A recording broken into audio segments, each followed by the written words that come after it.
Welcome everyone to another Timer Tip Tuesday. I think it's actually the kickoff for this year. I'm not sure if I think maybe we did one, but yeah.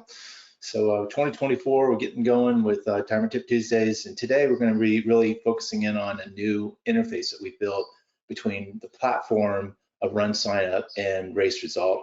So hopefully everybody can see my screen. Yeah, so again, we're here on a new edition of Timer Tip Tuesday for 2024. Today we're going to be talking about an interface between RunSignup platform and RaceResult scoring. So it's a little bit far afield of our normal Timer Tip Tuesdays, which typically focus on our race day products. Today I'm going to be talking about the platform of RunSignup integrating with a different scoring solution provided by RaceResult. So hopefully most of you are RaceResult timers for this one and can get some information out of this. Today I'm going to be talking about an interface that we built that allows us to sync registration data between the RunSignup platform and RaceResult, and kind of be demonstrating all that today. So this is going to be a very in-depth review of that interface. I'm going to go through all the nuts and bolts, exactly how everything works. We're going to be looking at all the details from additional fields to contests and just how things work flowing back and forth between those two systems.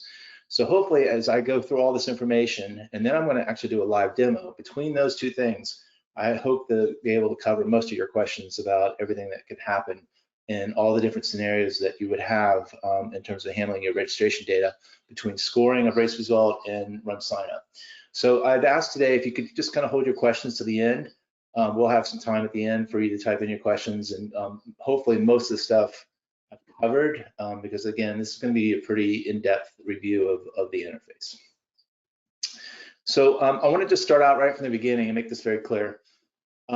This is all about getting participant registration data between the platform and RaceResult scoring. Okay, this is not about any kind of results publishing or making it easier for RaceResult scoring to publish, and use the RunSignup platform for results and team results and all that good stuff. So again, we've built a lot of technology there, and I know that you guys are very keen on that, also because of all the text alerts and everything else that we can do there. But this is really about getting all the registration data and having that sync very easily for you with a couple clicks. You don't have to keep worrying about this. You don't have to keep manually updating and all. We're going to make it very easy for you to get at least your entity data flowing back and forth between the platform of RunSignup and RaceResult. So again, it's all about ease. We're really going to make this easy for you. And so to kind of set the context here, there's a thing called a RaceResult event, which you're very aware of, and we have the thing called a RunSignup race. And so we're going to be doing everything today in that context of a RaceResult event and a RunSignup race. It's all about making this really easy. And what we're going to do is we're going to walk through today that easy setup, and it's really just a matter of you providing access to a special RunSignup user. So it's a very special user. This user is very special for a couple reasons. One is you're providing us access to your event so that we can actually integrate and do all the stuff without you having to worry about it. So it is a very protected account. It's all tied to info@runsignup.com. It's something that we worked out with RaceResult. And the other thing I want to say about this user access is very important from us from a support basis.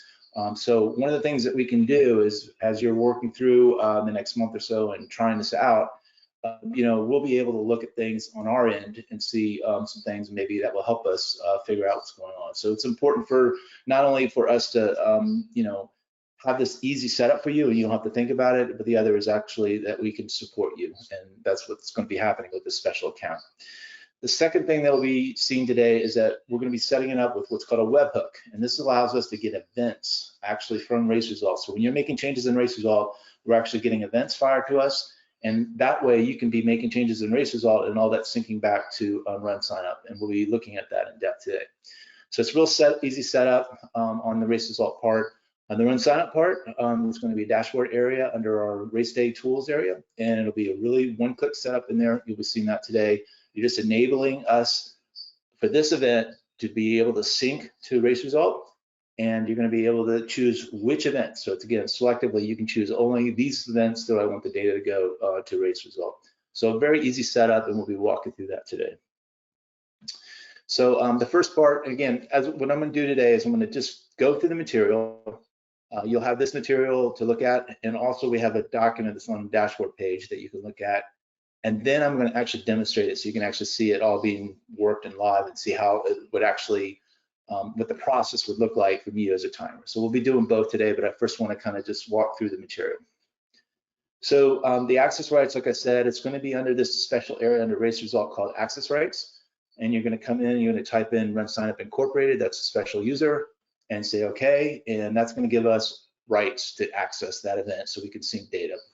And then the second thing you're going to do at the bottom of that screen, there's this thing called a webhook, and you're going to just come in and you're going to put in a participant update webhook with a URL that's in our setup document, and that's all you have to do on the event side of race results. So again, it's one event at race result to one race at RunSignup. And so there are different types of webhooks. I do want to make that clear.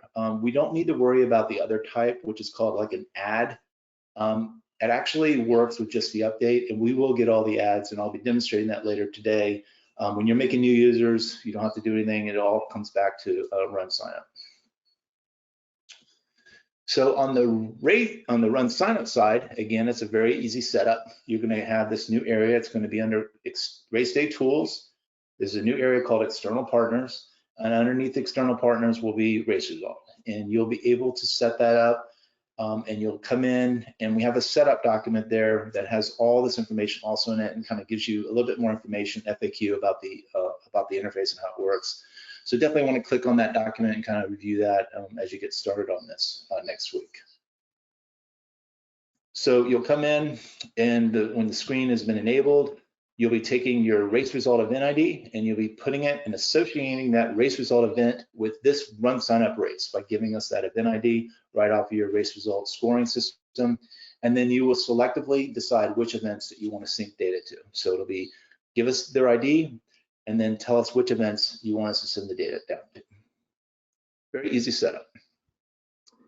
So I'm going to kind of move into the depth of what's going to happen now. So that's it. It's easy as that, easy as pie. We're just going to have a couple options set up on the race result side, and then on the RunSignup side, a couple options, and then the rest you don't need to worry about. It's all going to just start working and syncing data back and forth. So we've done a lot of work. It's taken us a few months worth of development here. There's a lot of things that are happening behind the scenes to make all this magic happen. And so I want to go through the details of that and make sure that you guys are very aware of kind of the inner workings about how things work and how things map back and forth. And so that's the next part of this. So let's talk about contests. So contests in race result world are what RunSignup calls an event. So you have contest and event. So before we were talking about race result events going to RunSignup races. Now we're talking about RunSignup events mapping to a contest. And so what we're doing here, because I know a lot of you timers are using these templates that you start from, we've done the work so that if you set up the contest ahead of time, even before you enable the sync, and if that name matches exactly the event at RunSignup, then we'll actually use those contests in your race result event. If it doesn't, if you start with a template that doesn't have contests, and then you go and enable on the RunSignup side those events, we will actually create those contests for you, and they'll start out with the same name as the RunSignup event. So it's just kind of getting the system up and going. Can work either way. You can either just have the contest set up, as long as it matches the same string as the event name in RunSignup, we'll use that. Otherwise, we'll be creating a contest for you. So again, it's important because this is really where we're deciding which registration data we send from RunSignup. So it's all this mapping of RunSignup events to contests, and we have to establish that mapping. And this is the one thing I want to really make clear. We'll be talking about this in a few minutes about bids and things like, and also additional fields. In the race result world, and this is something that we've had to deal with in the development of this interface, everything is really based on these names. So whether or not you're talking about contest names, or you're talking about additional field names, it's really the name, not the label. The name is really what ties the stuff together, not an ID. So it's not like we can go and match on the IDs and things like that. It really is a matching based upon names. So that's a very important thing to understand. You can change labels and things like that, but really it's the name that is the matching thing on all their APIs that we're working with. Same thing goes with additional field names. So this is a really important thing. We have done all the work for you to sync down to race result any kind of custom question that's been set up on that event. and also any kind of membership fields. And so you'll be seeing that in the work that's been done today. So when you go and enable this interface, we're going to start pumping data down to race result, and all those additional fields will be automatically created for you for all the custom questions and also for all the different membership types of memberships that may have been set up on that event. So whether or not it's USAT or USTF, all that stuff will be flowing down. You'll be able to use that in your scoring. There may be other different scoring things you're doing with custom questions and all that information will be available for you. So you can set up your scoring based on those custom questions. So again, it's all based on this exact match of that field name.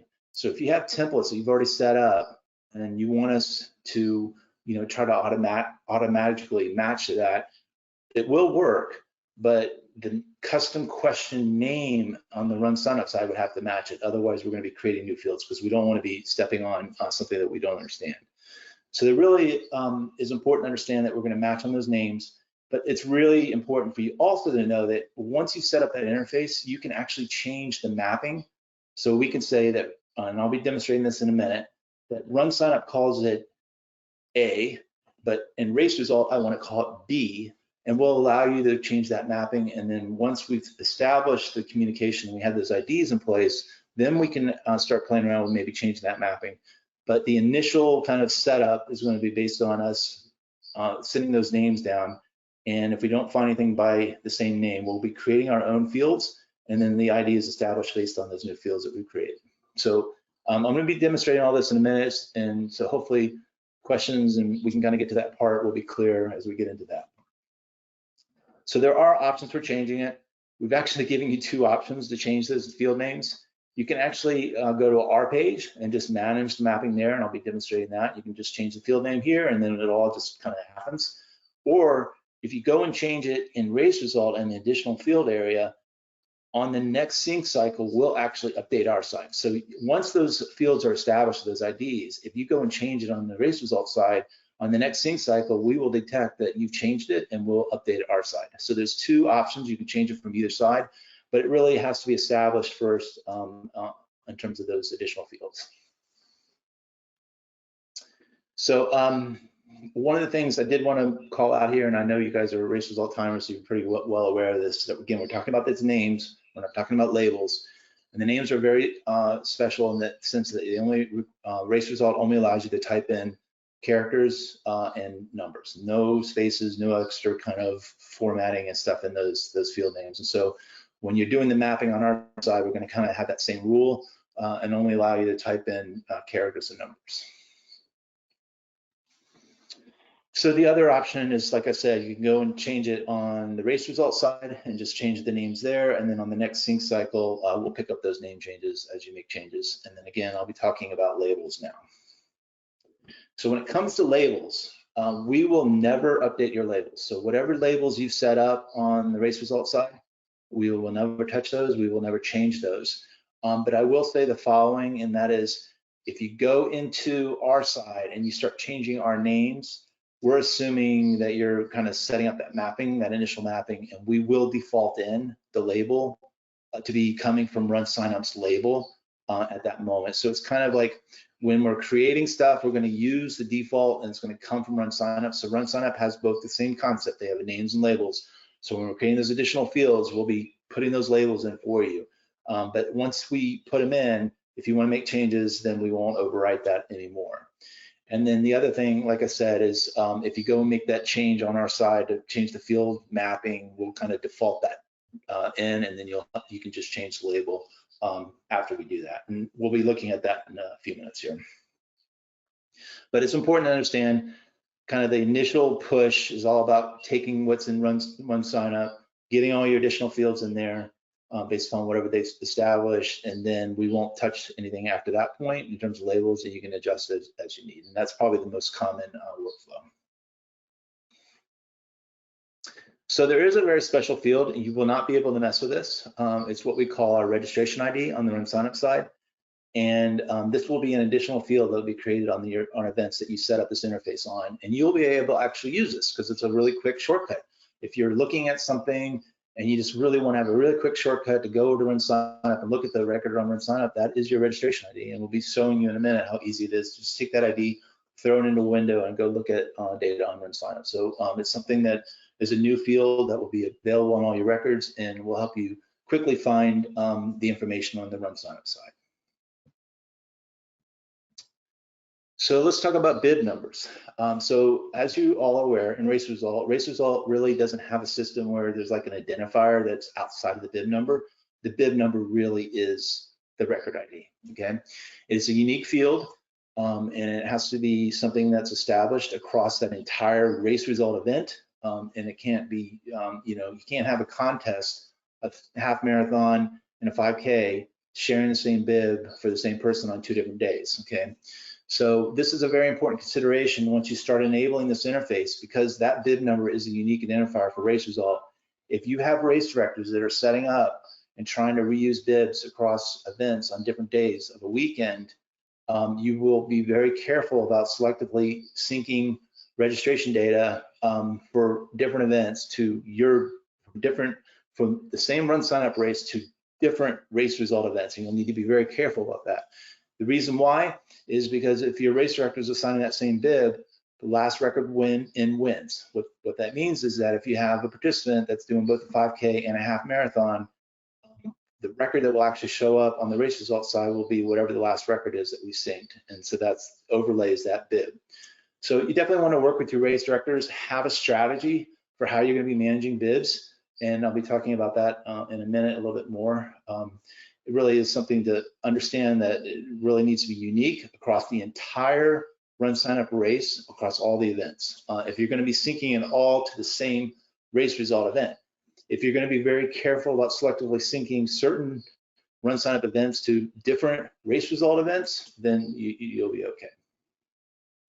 But definitely something to be thinking about as you turn this interface on. So talking about bibs some more, really, we're going to give you 2 options here. The first and the recommended option is this setting that's called sync blank bibs. And what we're going to say here is that we don't want to sync records that come from RunSignup. We don't want to send those down to race result until a bib number exists on the RunSignup side. And that's the default configuration that we're going to go out with. We will give you a way, and I'll talk about that second, option 2, where we can send records down and have race result create those numbers, but probably not what is going to be mostly used. Because really, if you think about it, there is such a myriad of ways that you as timers manage your bib assignments. You may be using bib assignment methods from RunSignup. You may be doing dynamic bib assignments through check-in apps. You may be doing your own process outside of that and just updating bibs into RunSignup right for the race with an import. There's lots of different processes that you have. And so, again, how you manage your bib assignments and do all that work, we're recommending that maybe manage that more on the RunSignup side. And then just when the bib exists on the entity, we'll be pushing that data down to race result. That's option 1. Option 2 would be that you want to have us just send all the data to race result all the time, even if it has a blank bib. If you want that, then you'll have to turn on this option here. It's called sync blank bibs. And that means that we're going to just send everything we have, and we're going to rely on, if we don't have a bib, we're going to rely on what's called the race result, the bib assignment method. Now, what I found in my testing of this interface is that even though there's a couple different options for this assigning bib numbers, it seems like in the import interface API that we're using, it always uses highest +1. Doesn't seem to honor like different settings on that. I think that's more for the UI for you guys. So important to understand, it seems like with this interface, if you have that sync blank bibs on, it's just going to be pushing everything down to race result. It's always going to be highest +1, and that's what you're going to see, and that's definitely an option. So contest changes, and we'll be demonstrating this in a few minutes. It is supported. It is called a contest on the race result side. On the RunSignup side, we call that the event. Remember, contest event. So it is something to understand about RunSignup. They've always done it this way, that if you go and actually want to change somebody from the 5K to the half or whatever, from the half to 5K, on the RunSignup side, that's not just a simple change of a contest like you see on the race result side. You have to do what's called a switch event transaction. that transaction actually causes a brand new registration record to be created, and it actually creates a deleted or a void. So the process of RunSignup is actually a two-step thing where we're creating a void and we're actually creating a new registration and we're moving data over. They give you options about whether or not to retain the bibs and group settings and so forth and so on. And so that's a very different kind of user experience that you see on the RunSignup side than you will see on RaceResult. On RaceResult, it's just a matter of flip the contest. So how does all this work with the interface? We support it all. You can make contest changes from the RaceResult side, but just changing that contest, and we will process that as an event transfer through RunSignup. You will actually see in a minute that the registration gets a new registration, and the registration ID that I talked about on your record in RaceResult will actually show the new ID. Or the other is that if someone does a switch event on the RunSignup side, we're going to actually make that magic happen. And on the RaceResult side, it's going to be seamless to you. You will actually see the contest change happen on that record, and you will see a new ID pop into that linking field. And you don't need to think about the deletes and voids and all that. It all just kind of happen for you. So a very advanced topic here is that, you know, I have definitely seen where you guys have these templates, and you want to like just kind of create your next event with a template. You may have already set up all your additional field names the way you like, so that you use this template. And so, most of the time we expect that you want RunSignup custom questions and membership fields to be created automatically when we enable the interface. But if you know for a fact that you can establish with your race director and make sure that those field names match those question names, again, it's all about name to name matching, then you could establish and use your template and not have to worry about clearing out your additional fields. And when we sync that custom data from RunSignup, we'll actually use your additional fields. But again, I just want to hesitate here because it really is based on being very tight with your naming and making sure that you've worked with your race directors and made sure that they understand that your custom questions, you can't just go and change them without them talking to you, because that'll mess up your templates. So the interface is all about continuous syncing. You don't need to worry about pushing a button, going and grabbing a file and downloading and importing and downloading and importing and handling changes over time. We're going to handle all that for you. It'll be processing like every 30 seconds, every 60 seconds, any changes be coming down from RunSignup to your RaceResult event. And also from RaceResult, going back to RunSignup, that's that hook event that we talked about, and that's very immediate. And we'll be processing those changes back to RunSignup. And so it's a continuous integration that's been available to you. It's all cloud-based, and I'll be talking about the downsides of a cloud-based integration with respect to RaceResult and offline scoring in a minute. But yeah, definitely, if you're doing online scoring, this is a great interface. It's all working in real time, and you're not having to manually move data around. And again, ads are supported, so you can be in RaceResult and making ads, and we'll be creating those records that runs on it. So the downside of the cloud approach for you as RaceResult timers is if you're checking out and doing localhost web servers, and you're creating and managing stuff in a localhost environment where you actually check out the event from RaceResult, you go all local, and you're doing everything with that localhost web server.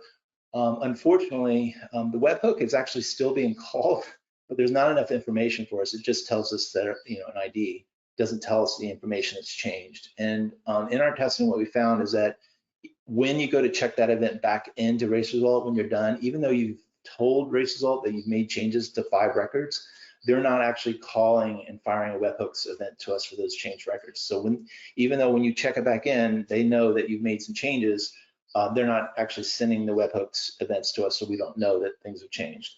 So maybe this is something during the beta period where you guys give change requests to RaceResult and say, hey, it's really important for us. We want that data to sync back to RunSignup, especially if you're using results and you want, the names and the genders and everything to be correct. That might be a big issue for you. Or you created new entities and you want to make sure those entities show up in results with their actual names. So this is definitely an area of exploration if you are using offline scoring with RaceResult. So I'm ready to move to a demo, but before I do that, Just want to do a real quick check here. Yeah, questions here. Not quite sure what the question is, Chuck. Maybe you can ask it a little different way. Not quite understanding what you're asking, but let me go in the demo and then maybe that'll come a little bit clearer as we get into the demo of this whole interface and how it works with custom questions and everything. James, I think I can clarify his question. There's a particular way to configure custom questions in RunSignup such that if you respond one way, you get asked a secondary set of questions. It's like a if-then kind of thing. Something that we do support, check in app, and he's asking if that would be supported in this. No, so RunSignup is all, excuse me, race result is very flat. It's just additional questions. We will pull down any kind of, and I'll show it in the demo, response types, like where there's a list of things that you can say, but creating conditions between additional fields, I'm not even sure that race result does that. Yeah. Okay, let's get into a demo. All right, so we're here on race result, and we're going to create a new event. And again, this is the whole discussion that we were having about, you know, I'm sure that most of you timers are got a bevy of templates, and you don't even do anything anymore without your templates.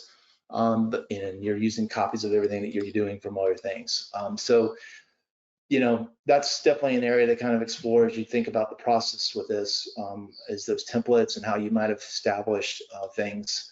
You know, in terms of additional fields and contests. So here's kind of the starting point and all that, and that is, you know, I just used the template that they had. It had a 5K.5 marathon, so it established some contests and all. I know for a fact that the event that I'm working with, the race director, that we named the events a little differently. So, you know, one option is to come in here and change this and fix this up before we enable the interface. The other option is just leave it and delete it, and then you could just delete everything in here, start with blank contests, and just have whatever you set up on the RunSignup side in terms of which events you choose, we'll create those for you and send the information down. So that's the other option. Today, I'm going to do the one where you guys kind of establish your contest. You know your templates, you've got all your rules and everything. You don't want that stuff to get messed with. You want us to match to it. And so I'm going to show that today, and I'm going to match, as long as those names match the events that you set up for the sync, then I'll use your contests. So the other part is additional data. And so in this case, you may have had a whole bunch of different fields. I'm gonna just show like the default scenario happened today, where I'm just gonna like start with no additional fields and just have everything come down from RunSignup. And then after everything comes down from RunSignup, I'll start manipulating that mapping a little bit and maybe change some of the labels to kind of work more with my scoring and race result. Maybe I use team bibs and team names a little differently, and I can kind of manipulate that after I set up the interface. But I'm going to just start out with just having RunSignup create all the additional fields for me, and then I'll manipulate those for my scoring. Okay.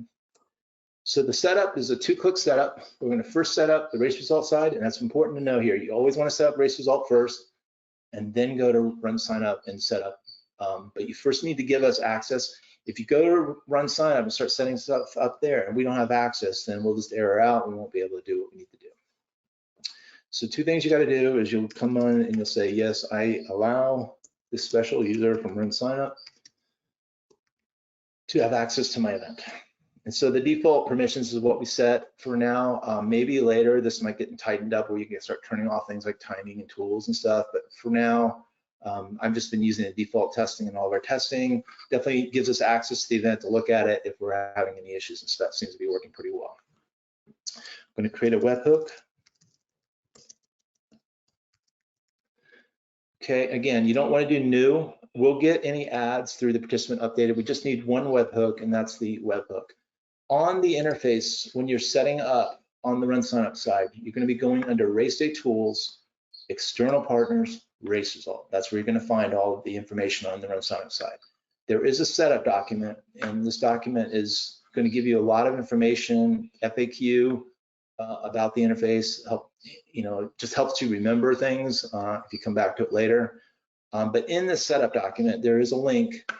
And this is a link, it tells you what to do here and how to set up this and what to do. And it has a link that you're gonna actually copy, and you're gonna use that in the setup on the race results side. So we're setting up the webhook. We go back. Now, if you don't set up this webhook, what'll happen is we'll be pushing everything down to race result, but nothing from race result will go back. So think about this as the two sides, right? One is us sending information down to race result. The webhook is about getting events for changes and having those changes go back to RunSignup. So this is the second part, which allows us to get those events and have that information go back. So let's check that out, make sure we're good. Well, looks good. Okay, good. So now we're set up on the, we've got our contests the way we want them. We decided we want to map on that. We've got our additional data. We kind of decided we're going to go that way. And we've set up access on two parts: pull down from RunSignup and push back to RunSignup. So on the RunSignup side, we're going to come to external partners. We're going to go to race result under race day tools, and we're going to say, yes, we want this RunSignup event to send data to race result. And I'm going to come onto the screen here. Oops, where was I? Got my screen in the way here. Take this ID here. And I'm going to say, this is my ID. Let's check that number. Oops, 367, looks right. And I'm going to say, I don't want stuff to be sent down that doesn't have a bib number. I want bibs to be managed by my processes. I know that if I manage it through my processes, whatever those are, and I have that stuff managed correctly with RunSignup, then race result will get it. And that's the decision that I'm going to make there. You can selectively decide, like if you have a whole bunch of other events, virtual stuff and everything, you can just choose what you want. And again, this is an area where if you know that bibs are being common and you're doing things, you would want to just like do one for one race result race and then the other for the other race result race is what you would want to do then. Okay. So we'll let that kind of get fired up here and this one over here. Okay. So while that's going, again, just kind of going back to that, it's like a 30 to 60 second cycle there. Where was I here? Okay. So yeah, again, just take a look at this document once the interface is up next week, and you can start kind of learning all that. I will talk about this for a second here. This is an option here to reset the sync at any time. We really don't think you'll need this. It's only, you know, something may happen where you've like really done something on the race result side, or you just really just like changed everything. You cleared out all your participant data on the race result side. We're keeping track of what's called a high watermark. So we're just kind of deciding, you know, incrementally pushing data down to your event based on last modified timestamps that are on the RunSignup side. But if for some reason you ever needed to just like flush it all, we have this action here for you on the screen, and just allows you to just basically reflush everything back to race result if something's going on that side, and you want to basically reset us to say start at the beginning. It's kind of a rewind of participant data. So we come back to this. We should see everything starting to flow down now. Let's take a look. Just see all our fields. Yeah, so all the fields are coming in. This is, I set up an event with a membership. So this is a different area. We've got some custom questions with their choices. And then we have 3 special fields that I'll talk about. One is the participant ID, which is that registration ID. And the other is if this particular person is a part of what's called a RunSignup group, and groups are being managed at RunSignup, then we will actually be pushing that information down and establishing those team names and team bibs on that entity record for you. And I'll show an example of that now. So we're going to see data coming through. And so like this is actually the registration ID. This particular member was actually a member of a team with a comma in it, just testing our commas and all the special characters being done, and it actually has a team bib. We see the t-shirt size came through. We also see a membership that was set up for that record. And so, you know, again, all the mapping of the fields and additional fields was created automatically, and we're pushing that data down to you. So this kind of leads us into, you know, what happens if you really set up your templates and you decided that I really do all my team stuff differently, and I want to manage it with my templates with a different label, name for those fields. And so you have an option here, and you have 2 options. Like I said, you can change it here, and we'll get it there, or you can change it on our side. So let's take a look at that. So I want to actually, all my templates are based on something called team name. And team build. So let's just make that change.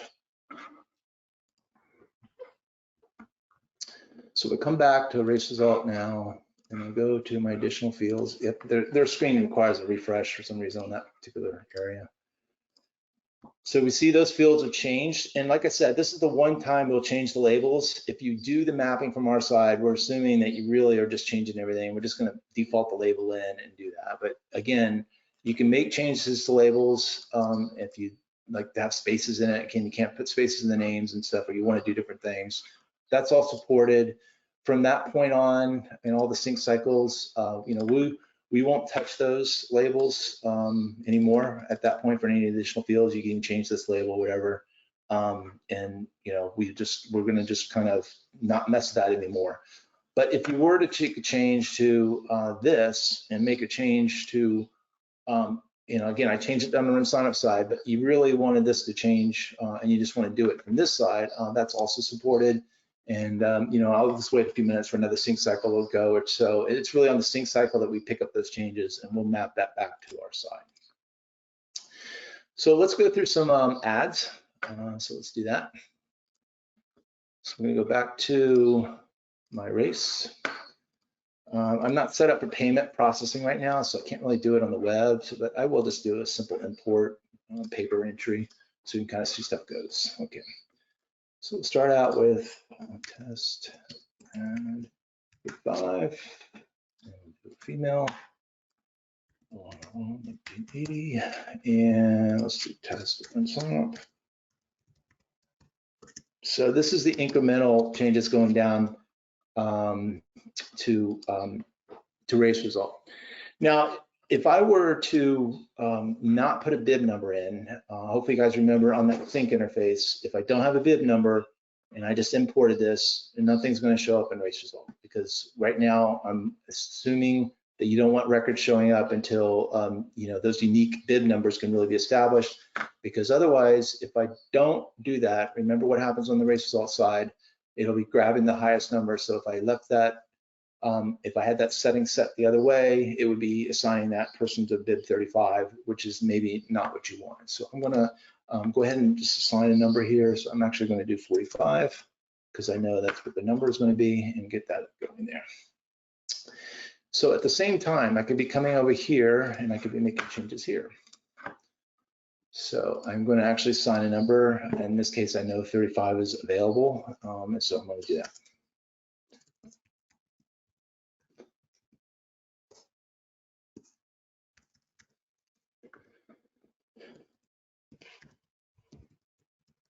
So this is changes going both ways. I'll make this one a male.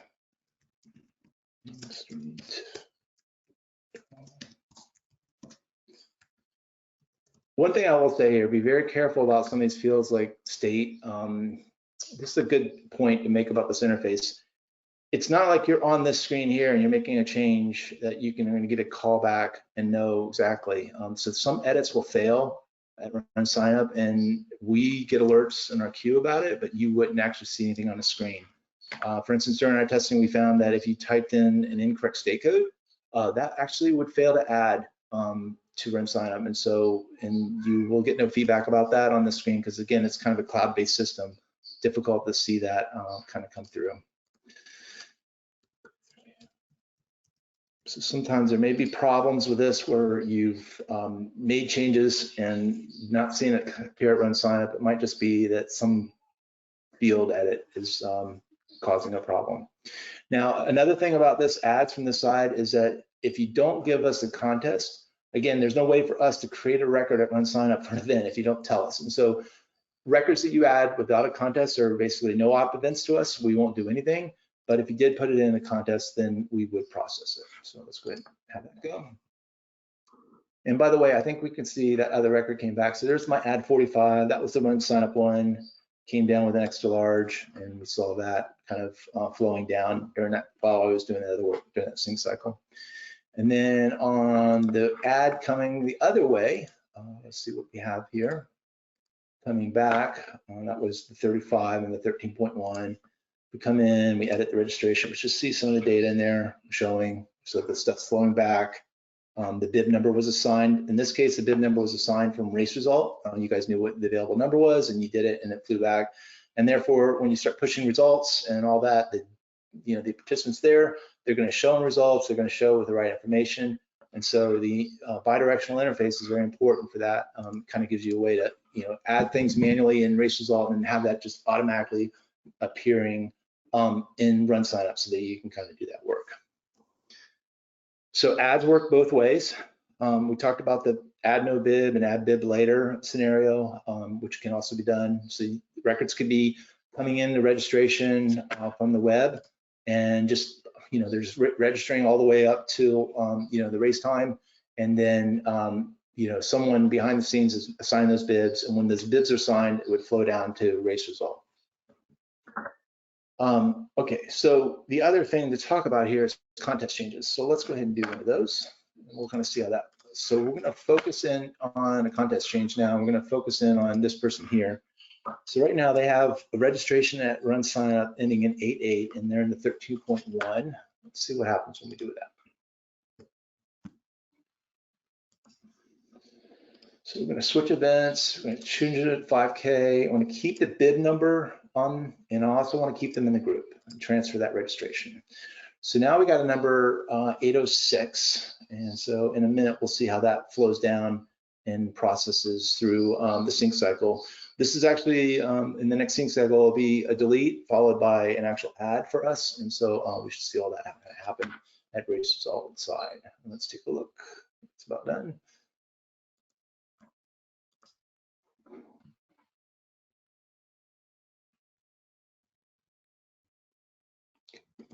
Okay, so yeah, we got a new number 806. Let's see if that's right. Yep, it is. And so that actually ended up being seamless for you. That was actually a delete with a new registration, all that flowing down to race result, and none of this was a matter for you. It's just basically getting a new linkage ID created so that if you were to make some other changes, that would actually, those changes would come back on the the actual new record that was created at RunSignup. So we should see that now. So I'm going to make myself a female. Worked. Did I change it?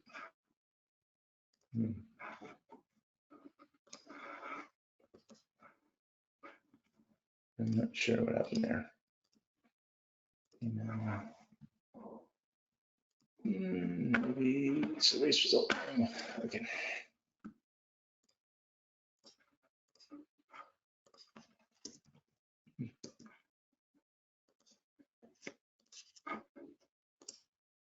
And I'll have to look at that. Okay, so the other way is a race result change coming from this side. And so I'm going to take this person here and do a contest change the other way. And so right now they're at 804, and we're going to change them to be in the 5K. And we'll make that change from the race result side this time.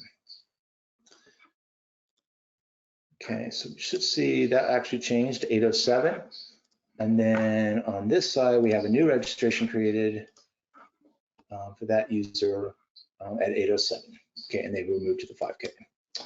So contest changes do work both ways. And like I said, something to look for there, you can kind of see the IDs updating, as in real time, as those changes are happening, you'll be seeing your new IDs kind of flow in there. Okay. So the next thing to talk about is, I have some changes, email ID. Okay, I think that's it. Let's go back to the presentation. Actually, I have some good slides to go over after the presentation, but let me just see if there's any questions here. There's a couple of questions from Matthew Compton about what fields would be required to sync with RunSignup, and if, say, you have some bad zip codes, can you just disable that? Yeah, so again, those aren't required. So yeah, like you could be in here and like the normal thing, that's what I would really recommend. It's just, you're going fast, you're doing your normal thing. Just do your, what what's the data you need for scoring, right? So at the end of the day, you just need the name, the gender, and the age, and that's it. And it's all going to be totally fine. So I was just demonstrating if for some reason there is a custom question that you want to send stuff back, that we've done the work to make that stuff go back. But yeah, most of the time it's going to be just getting the stuff in that you need to score, and nothing else is required. And hit save.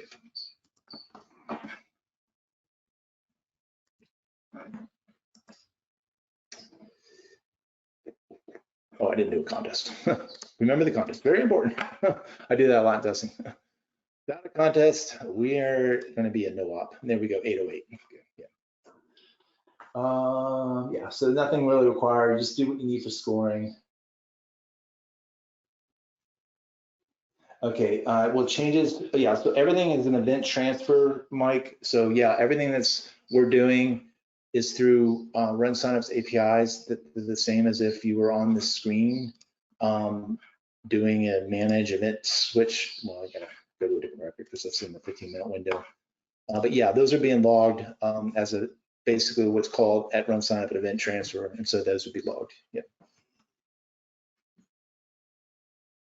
So yeah, duplicate bibs, a very important question. Remember, last one in wins. So if you have, that's why I want to be very careful about this setting here. And let's go back to that and review that. So it's under race swap. So the default is to have this off for the blank bibs. But the other thing to understand is that if you have an event and you're doing the same bib number for could be 2 different people or the same person on these 2 different events, last record in wins. And what happens is at race result, you will see this record all of a sudden get updated with somebody else's name. And that's exactly how it handles duplicate bibs. It's basically last record in wins with race result. This is their ID. There's nothing else we can do about that. So when we send a record with bib 1, whatever other data is on that change, that will replace all this information.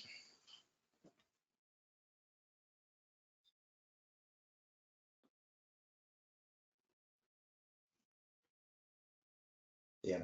So again, just the process for whether or not you're using the check-in app and allowing duplicates and all that, that's something you really need to think about and manage in your processes. There are ways we've added settings in the check-in app to make sure that bibs have to be unique, even across all events. There are different settings you can play with there to prevent end users from messing you up on that. That's definitely something to think about in the processes.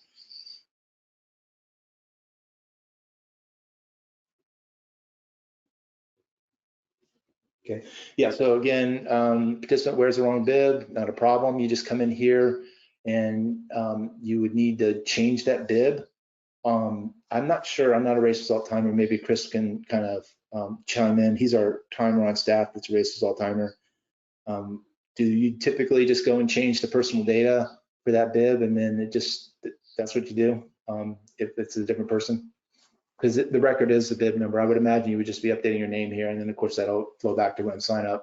But it's going to update based on that registration ID. So yeah, it would look like. So you might want to think about creating a different record in that case. Yeah.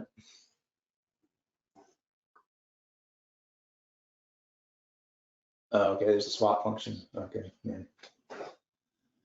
Yeah. So that'll be good. That's great. That'll really solve your problem. Good. That's great. Okay.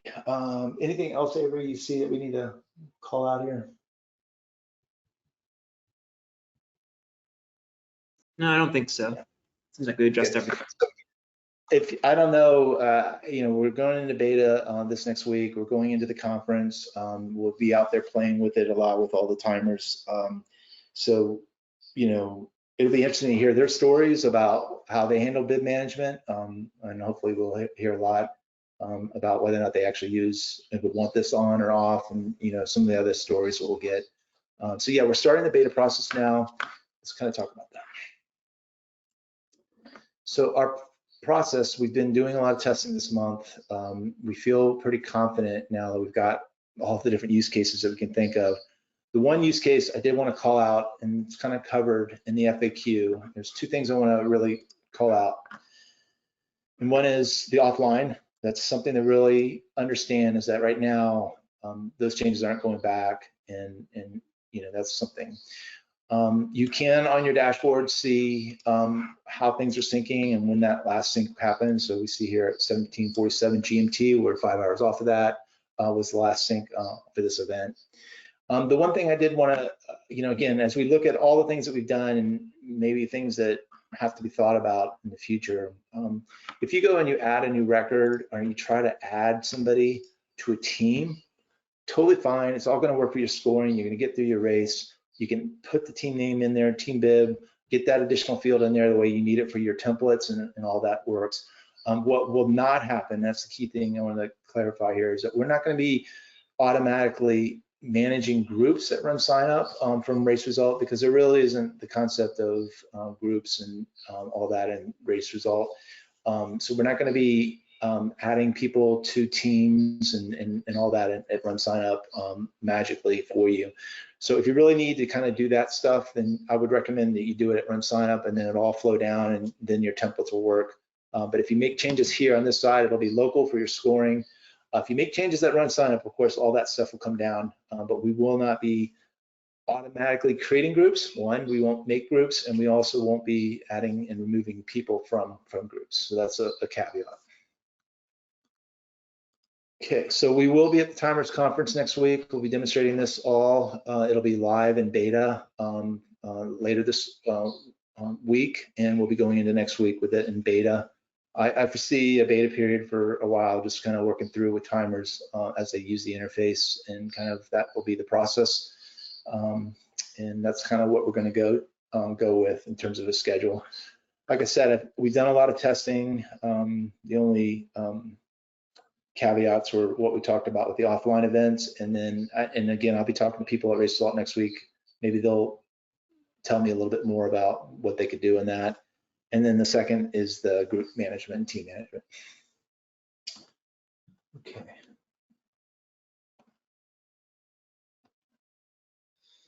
And then the race one day closing, one more checked in. Can you check the race what back in? Yeah, so again, check in, check out, totally. And that's the other reason why I gave you this button. That's a very important point.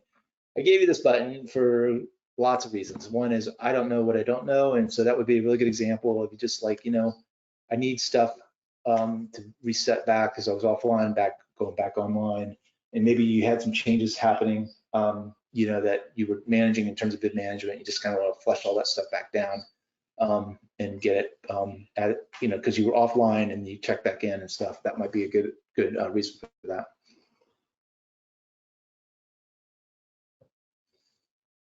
Yeah, so again, all this will be live towards the end of this week. It'll all be on your area under Race Day Tools, external partners. We're getting the spelling corrected today. It's Race Result, all capital with a space. We got that wrong.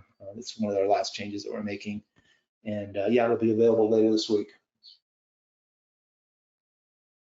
Oh yeah, so again, if you want to turn it off, it's just a matter of me just coming in here, and that's as easy as that. Hit that.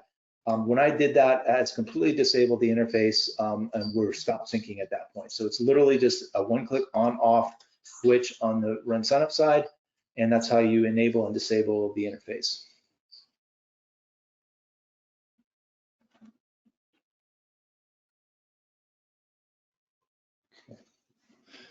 Okay. Well, great. Again, send questions. The support this is not this is not race day scoring. Support for this is at info@runsignup.com. Any questions you have will go. It'll be more for the platform team to manage this and support this. Of course, it'll end up coming through to people like me that worked on it. But yeah, really, that's the support channel for anything dealing with the platform data syncing down to race result. Will be at info@runsignup.com. Yeah, I understand the whole thing about credits, and that might be part of the reason why you guys do offline and online. I'm not sure how it all works, but yeah, I definitely understand all that. And definitely want to manage how much data you pull down. I definitely get that.